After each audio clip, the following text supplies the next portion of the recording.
Hello, what's up? Hello, Philippines. Hello, world. Magre-react na naman po tayo at magko-comment dito sa isang viral issue. Pasensya na po, bagong gupit ako. Nagmukhang taon tayo ulit. Mahirap kasi maghanap ng barbero dyan sa lugar namin. Kailangan pang lumuwas ng Manila para magpagupit. Itong viral issue regarding naman ito sa nangyari dito sa Miss World. Dito kay Miss Megan Yang. Ang masasabi ko lang dito is, si Miss Megan Yang, yung taong mapagpakumbaba. Piruin mo, kasi kung sa iba yun, dinedepensahan na siya, pinagtatanggol siya, oo, maraming nagbaba sa kanya, pero marami rin nagtatanggol sa kanya.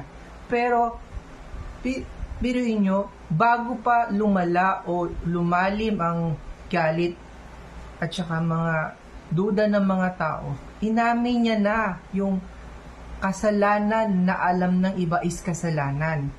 Na hindi naman natin alam kung ano talaga ang intensyon niya. Kung maganda ba ang intensyon niya o meron siyang ibang intensyon. Hindi natin masasabi.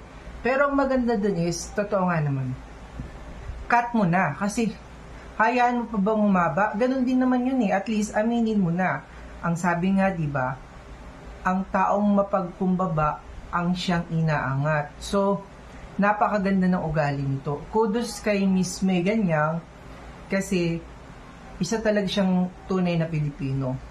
Biruin mo, buong bansa rin ang hawak niya. Siyempre, Miss World siya dati, di ba? Tapos ganyan yung nangyari. Pero, at least, umpisa pa lang, inamin niya na nakasalanan niya. Kahit, for me, sa tingin ko, wala naman siya kasalanan.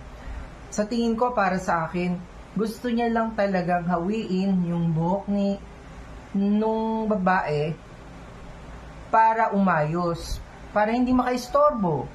Pero kung sa iba yung tingin tungkol sa kultura nila, o kung ano man yung nangyayari sa kanila, pero at least, maganda yung ginawa ni Miss Megan Yang. Kung lahat ba naman ng tao dito sa Pilipinas, like for example, mga politiko, ganyan ang nangyayari, di ang saya sana ng buhay.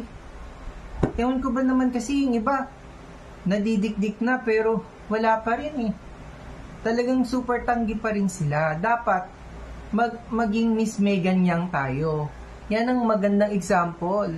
Dapat yan ang gayahin ng tao.